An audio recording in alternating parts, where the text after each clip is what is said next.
warahmatullahi wabarakatuh. Waalaikumsalam warahmatullahi wabarakatuh. Innal hamdalillah asyhadu an la ilaha illallah wa asyhadu anna sayyidana Muhammadan abduhu wa rasuluh. Allahumma shalli wa sallim wa barik ala Rasulillah sahbihi wa habibihi sayyidina Muhammad wa ala alihi wa ashabihi wa man tabi'ahu min jami'i ummatihi amma ba'd. Ma'asyiral muslimin, segenap jamaah majlisul ilmi, jamaah pengajian rutin malam Khamis ba'da maghrib Masjid Jami' Al-Mubarakah Kampung Setu Cinta Mulia, yang seluruhnya saya hormati, rahimakumullah wa hadakumullah. Segala puji bagi Allah yang telah memberi kita nikmat panjang umur, nikmat sehat, juga nikmat-nikmat yang lainnya, terutama nikmat iman, Islam dan ihsan. Nikmat dapat duduk di majelis ilmu, nikmat dapat istiqomah beribadah kepada Allah, nikmat diberi ilmu yang bermanfaat, yang barokah, yang disertai hidayah. Salawat dan salam semoga tetap dilimpahkan selalu sampai hari kiamat tiba atas manusia yang paling dicintai oleh Allah, kekasihnya Allah, yang kelak di hari kiamat syafaat beliau sangat amat kita harapkan, telaga beliau sangat amat kita harapkan, yakni Nabi kita tercinta, Nabi agung, Nabi besar Muhammad Sallallahu Alaihi Wasallam beserta seluruh keluarga beliau, para sahabat beliau, dan seluruh pengikut beliau yang setia kepada beliau, yang tetap cinta kepada beliau, yang tetap istiqomah menjalankan segala perintah beliau, mengamalkan sunnah-sunnah beliau, juga mengamalkan ajaran Islam yang telah diajarkan oleh beliau. Semoga kelak di hari kiamat kita semuanya yang hadir di majelis ilmu yang mulia ini, juga keluarga kita dan saudara kita, mendapatkan syafaatul uzma, mendapatkan syafaatul uzma dari beliau. Amin ya Allah ya rabbal alamin. Ma'asyiral muslimin rahimakumullah wa hadakumullah. Kita awali taklim kita pada malam ini. Kalau tidak salah malam ini sudah memasuki malam tanggal 3 ya, di bulan Hud ya. Mohon. Malam tanggal 3 di bulan Rabiul Awal tahun 1444 Hijriah, dengan membaca umul kitab suratul Fatihah dan dengan membaca sholawat yang pahalanya dari kedua bacaan tersebut kita hadiahkan untuk seluruh ahli keluarga kita yang telah mendahului kita, terutama kedua orang tua kita, para sesepuh kita, guru kita, paman bibi kita, kakak adik kita, anak cucu kita. Itu gantian Al-Fatihah. A'udzu billahi minasyaitonir rajim. Bismillahirrahmanirrahim. Alhamdulillahirabbil alamin. Arrahmanir rahim. Maliki yaumiddin. Iyyaka na'budu wa iyyaka nasta'in.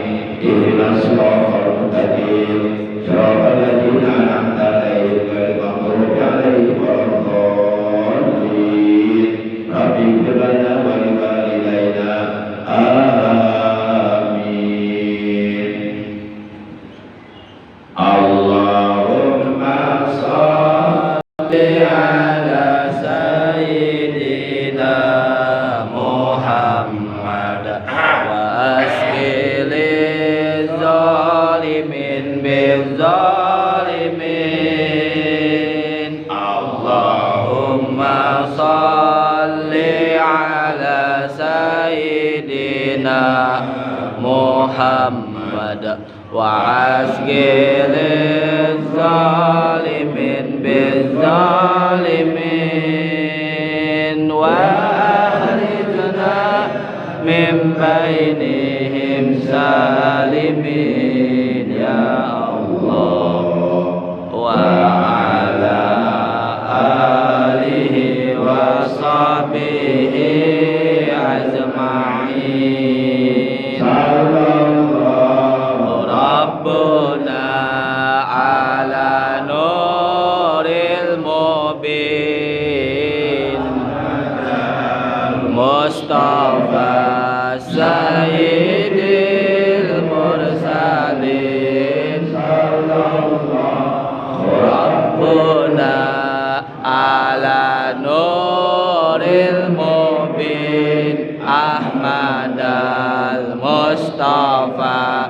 sayyidil mursalin wa ala alihi wa sahbihi ajma'in wa ala alihi wa sahbihi ajma'in. Allahumma salli wa sallim wa barik alaihi wa ala alihi. Ma'asyiral muslimin rahimakumullah wa a'lakumullah. Pada kesempatan taklim kita malam ini, Al-Fakir akan membahas mengenai sunanus sholat, mengenai kesunahan sholat. Sebagaimana diterangkan di dalam ilmu fikih bahwa kesunahan sholat fardu 5 waktu secara global, secara integral, secara universal itu dibagi menjadi 3 bagian. Yang pertama, as-sunanu qabla sholat, kesunahan sebelum mengerjakan sholat fardu. Yang kedua, as-sunanu bis sholat, kesunahan yang dikerjakan di dalam sholat. Yang ketiga, as-sunanu ba'da sholat, kesunahan yang dikerjakan sesudah selesai sholat fardu. Adapun contohnya sunnah sholat fardu yang 5 waktu yang disunahkan dikerjakan sebelum kita melakukan sholat fardu, seperti mengumandangkan azan manakala sudah masuk waktu sholat. Itu termasuk sunnah sholat yang dikerjakan sebelum sholat fardu. Kemudian iqomah atau qomat, urang menyebutna qomat teh singkatan eta mah. Kok napa kolor makna si omat, di kolor si omat. Jadi nyebutnya jangan qomat, biasakan yang benar, jangan membenarkan yang biasa. Nyebutnya iqomah sesuai dengan hadis. Urang mah yang gampang wae si qomat. Kolor si omat. Iqomah nyebutna. Lamun iqomah mah sesuai jeung hadis jeung sabda Rasul. Dina hadis teh aya qomat, aya iqomah. Rasulullah bersabda, "Man ajana bahwa yuqimu." Barang siapa yang mengumandangkan azan, maka dialah yang harus iqomah. Jadi antara azan dengan iqomah itu satu paket. Jadi yang azan dan yang iqomah orangnya harus itu juga, satu paket. Nah, kebiasaan di kita itu enggak sesuai dengan keterangan hadis. Yang azan si A, yang B, yang iqomah si B. Itu enggak sesuai dengan keterangan hadis. Pada dalam hadis, man ajana bahwa yuqimu, sing saha-sahaan azan maka manehna anu kudu iqomah. Jadi orang terapkeun sesuai dengan keterangan dina hadis. Ulah salah-salah. Jadi melakukan sesuatu ibadah itu harus ada dasarnya. Jangan ikut-ikutan, bari kita nggak tahu yang kita ikutin. Nah, ini diperbaiki secara pelan-pelan. Jadi kalau yang ada si A, berarti yang kedua juga si A. Dan makruh mengumandangkan azan dalam keadaan tidak punya wudu, makruh. Ini disunahkan kalau azan berwudu dulu. Imam udang sare masih ngederekan azan, belenggu sih mah, yarakeun. Masih kena bau dahir aja. Mandi dulu, wudu dulu, biar azannya semangat seger. itu azan dan iqamah itu termasuk sunnah-sunnah sholat yang disunahkan dikerjakan sebelum kita melakukan sholat fardu. Para jamaah yang dimuliakan oleh Allah Subhanahu wa Ta'ala, kalau umpama yang azan dia batal wudunya, dia pergi ke tempat wudu, kalau ada yang lain mau iqamah itu harus atas izin yang azan tadi, karena itu tugasnya yang iqamah itu tugasnya orang yang azan. Itu satu paket gitu. Kalau umpama si A azan tapi dia nggak mau iqamah, berarti itu si A mengerjakan sesuatu belum tuntas, harus sepotong. Itu satu paket. Jadi iqamah itu tugasnya siapa? Tugasnya orang yang azan, tugasnya muadzin. Kalau dia yang azan, maka dia harus yang iqamah. Jangan pengecut, azan doang, kalau kabur. Pengecut itu tidak bertanggung jawab namanya, enggak mau menyelesaikan tugas. Waalaikumsalam. Nah, itu yang pertama, kesunahan sholat fardu yang disunahkan dikerjakan sebelum kita melaksanakan sholat fardu. Contohnya seperti azan dan iqamah. Yang kedua, as-sunanu di sholat. Kesunahan sholat yang dikerjakan di dalam sholat itu dibagi kepada 3 bagian. Ada sunnah qalbiyah, sunnah sebangsa dilakukan di dalam hati.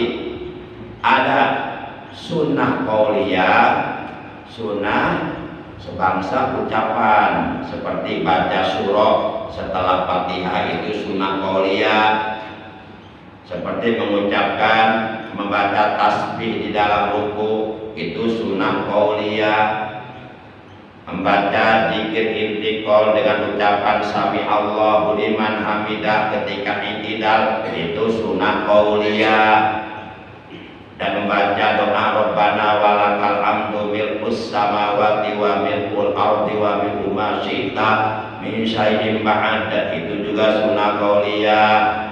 Membaca tasbih di dalam sujud subhana rabbiyal a'la wa bihamdi 3 kali itu juga sunnah qauliyah. Kemudian membaca doa dengan 8 permohonan ketika kita duduk di antara 2 sujud, dengan membaca rabbik birli warhamni wajburni warfa'ni warjukni wahdini wa'afini wa'anni itu juga sunnah qauliyah. Kemudian kita membaca sholawat kepada Nabi Muhammad SAW saja pada waktu tasawuf awal atau pada waktu tahiyat awal itu juga sunnah qauliyah. Kemudian membaca sholawat kepada keluarga Nabi dan kepada keluarga Nabi pada waktu tahiyat akhir itu juga sunnah qauliyah. Kemudian mengucapkan salam yang kedua sambil menoleh ke arah kiri itu juga sunnah qauliyah.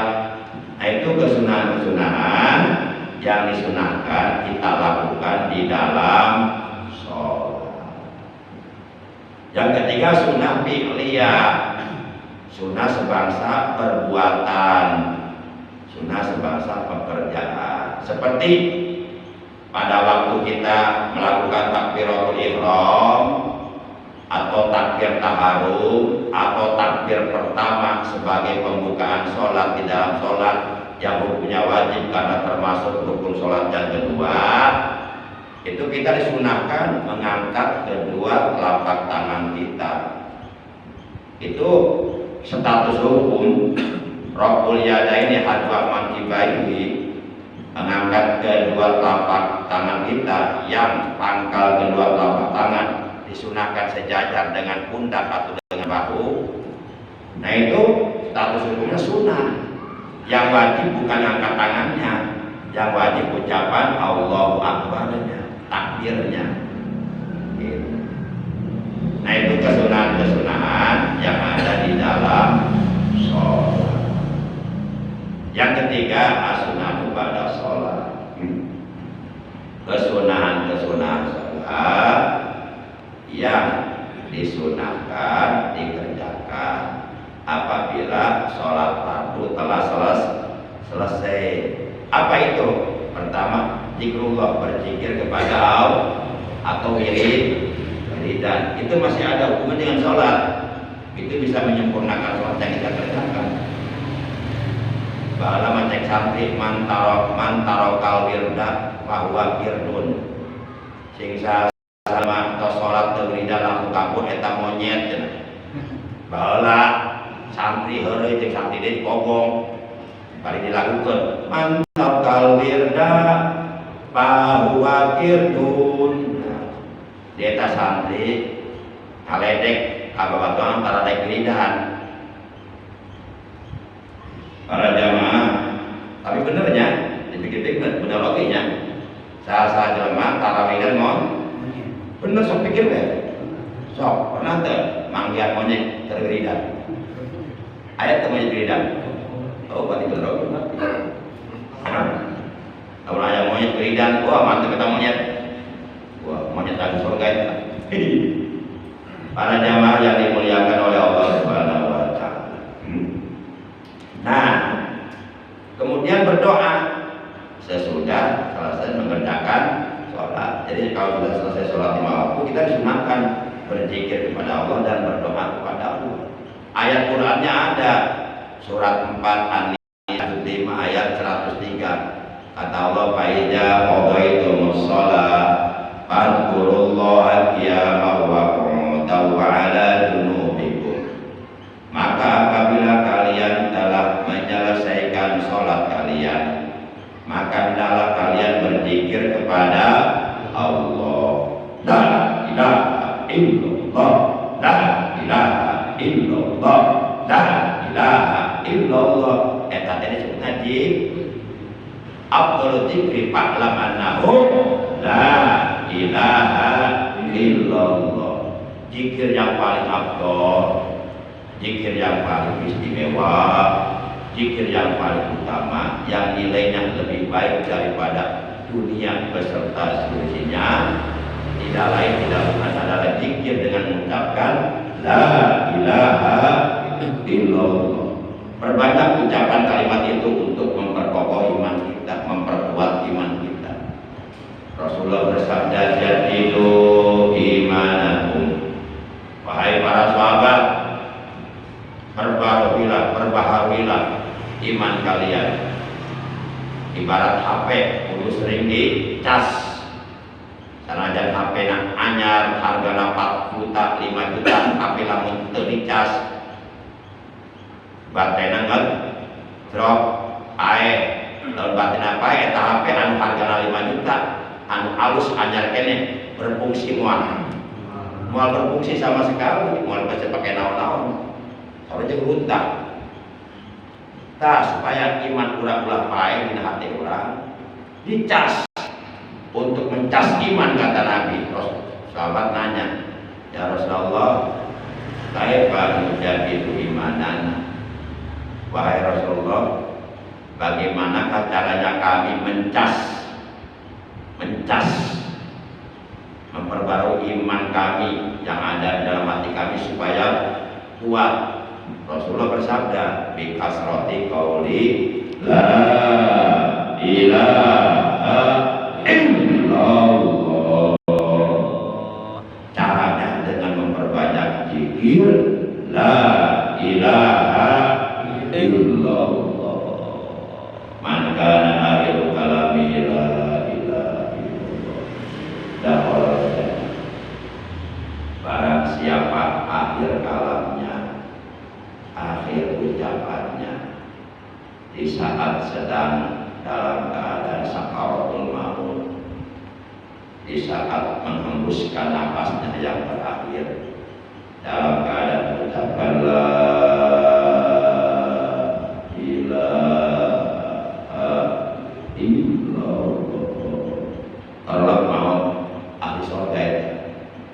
dijamin ahli surga itu. Kira-kira bisa begitu? Kira-kira bisa begitu? Kumarik bisa antara jikir la ilaha illallah. Kersehat lagi kersehat lagi antara jikir la ilaha illallah. Komo kersakaratnya. Catak-catak kersehat, kerwaras, kernormal, masih gini. Pasai ucapannya tara daek jikir la ilaha illallah. Komo kersakaratnya kekayaan genting digoda ku setan. Boro-boro ingat la ilaha illallah. Berhidup lagi tara ingat. Para jamaah yang dimuliakan oleh Allah Subhanahu wa Ta'ala.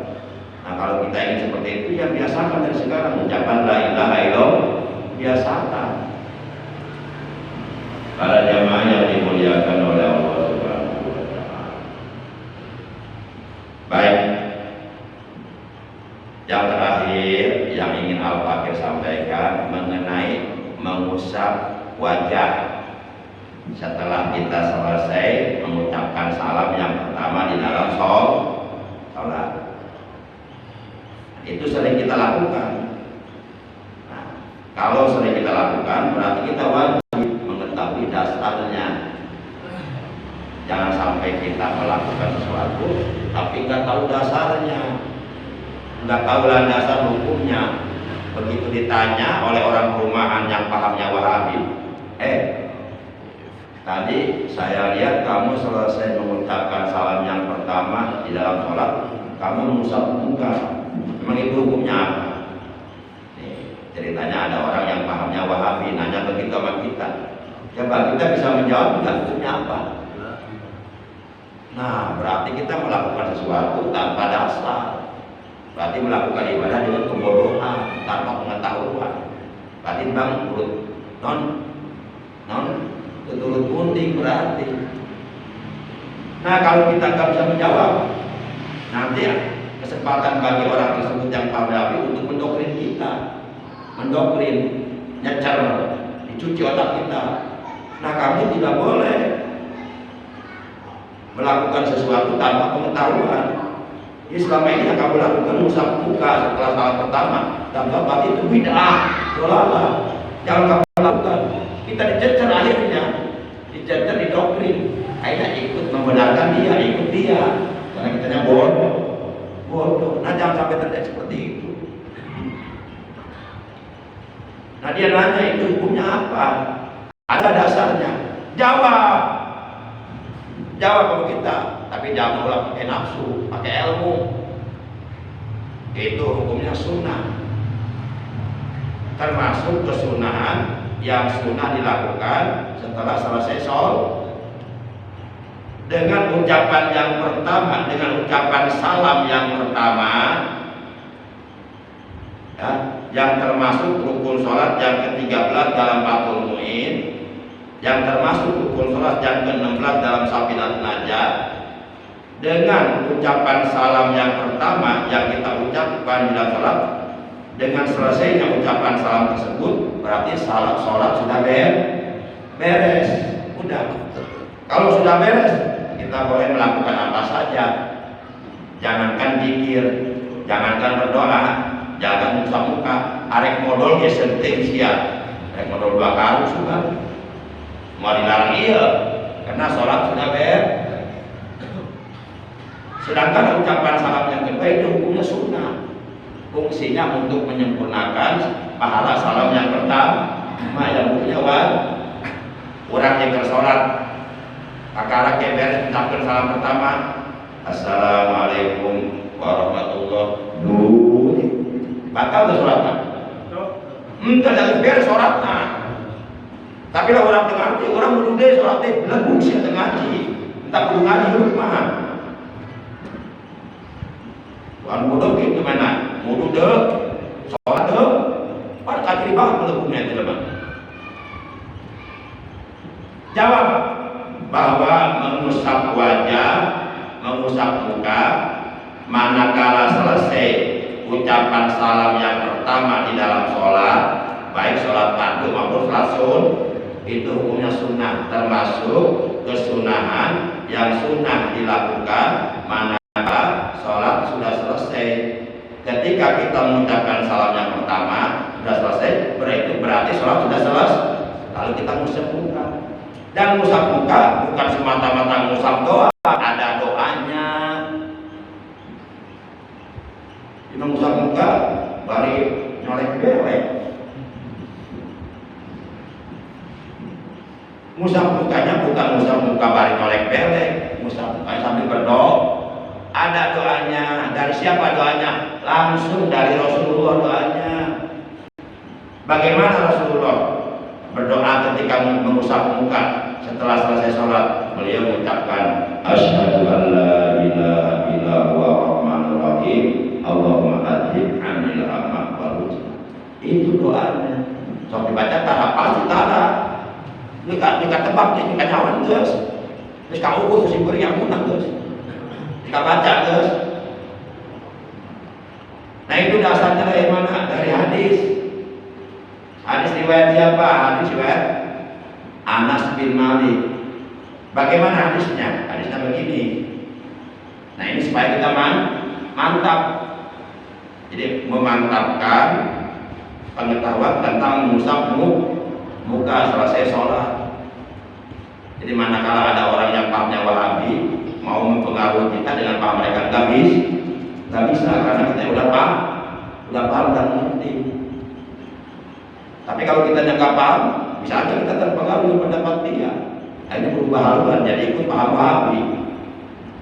Wahabi yang diikuti sesat. Seluruh para ulama yang berakidah Ahlus Sunnah wal Jamaah mengatakan kelompok Wahabi adalah dolun mudilun, sesat dan menyesatkan. Nah, para jamaah, dasar hukumnya mengusap muka setelah selesai ucapan salam yang pertama di dalam sholat. Hadisnya begini, an Anasin radhiyallahu ta'ala anhu kana Rasulullah sallallahu alaihi wasallam ija qada salatahu masa wajhahu biyadihil yumna summa yaqulu asyhadu an la ilaha illa huwa rahmanur rahim Allahumma adhib anil hamma wal husna atau wal husn. Artinya begini, dari sahabat Anas bin Malik radhiyallahu anhu, ia berkata, Anas bin Malik ini pernah menjadi pelayan Rasulullah, khadimu Rasulullah selama 10 tahun menjadi pelayan Rasulullah di rumah Rasulullah. Jadi Anas bin Malik itu tahu persis keseharian Rasulullah, tahu persis praktek sholat Rasulullah. Jadi ngajinya sama Rasulullah Anas bin Malik itu. Nah, Anas bin Malik ini berkata, adalah Rasulullah Shallallahu Alaihi Wasallam ija qada sholatahu, apabila Rasulullah Shallallahu Alaihi Wasallam telah memenuhi sholatnya, maksudnya telah menyelesaikan sholatnya, yaitu dengan ucapan salam yang pertama di dalam sholat. Masaha wajhahu, Rasulullah mengusap mukanya. Berarti ini sunnah Rasulullah. Mengusap muka itu bukan bid'ah. Kalau ada orang bilang bid'ah, jadi berarti dia ketahuan tuh, orang tersebut menunjukkan kebodohan di dalam agama. Kalau dia bilang bid'ah itu tahu muka, yang bid'ah itu muka lu peang bid'ah, muka lu zaman Nabi nggak ada. Kalau bid'ah lu, muka lu itu dari mulai ujung rambut sampai muka lu bid'ah semua. Gitu. Kan dia suka teriak bid'ah. Biasanya yang suka teriak bid'ah sebenarnya dialah pelaku bid'ah. Coba yang biasa tukang teriak sayur berarti siapa? Ya tukang sayur lah. Ikan berarti siapa? Ya tukang ikan. Bid'ah teriak bid'ah, dia berarti tukang bid'ah dia. Awas kita jangan tertipu. Perkuat akidah wal jamaah.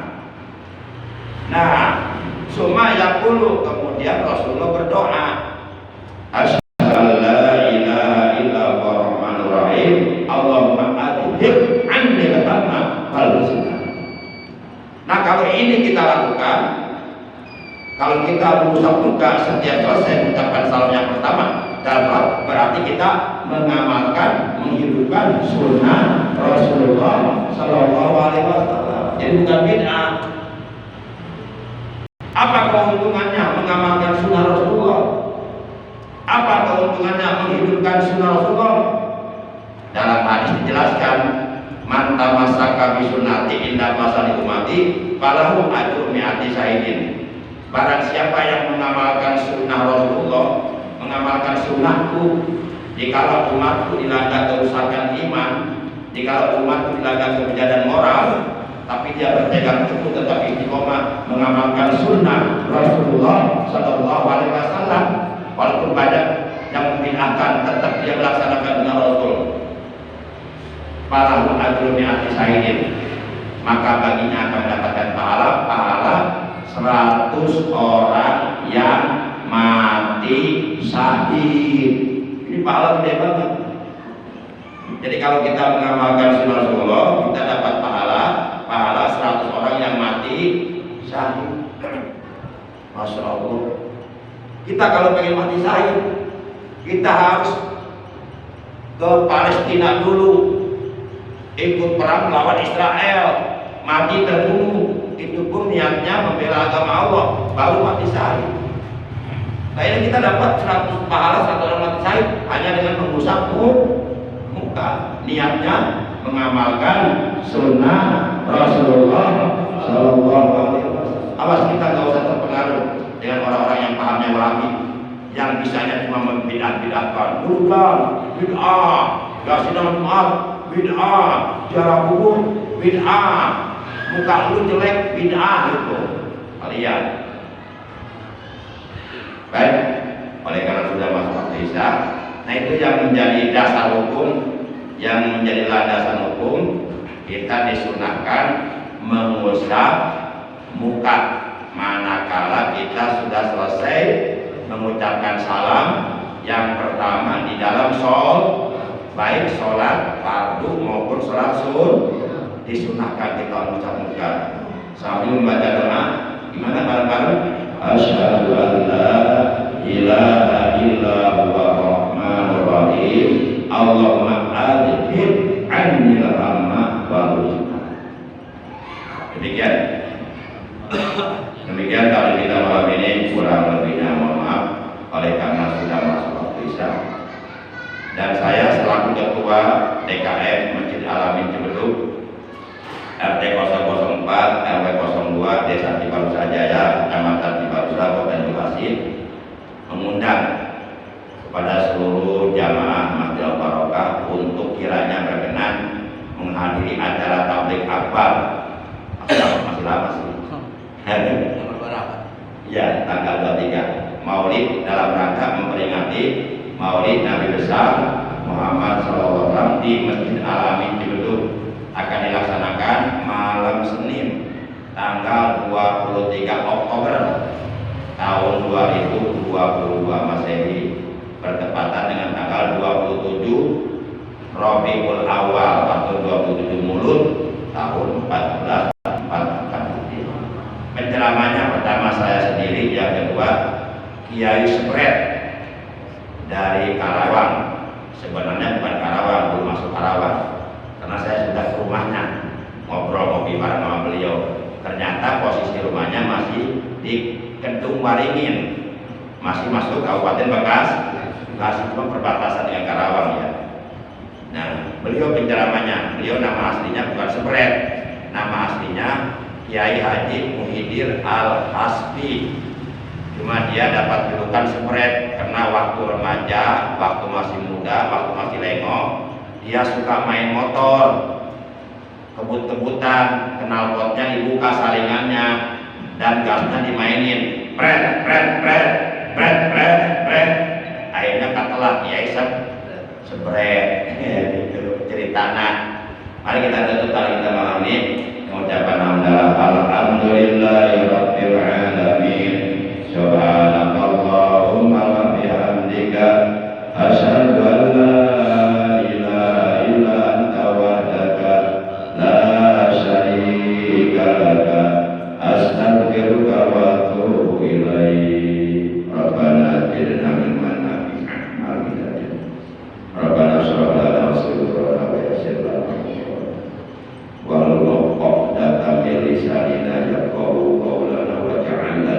sira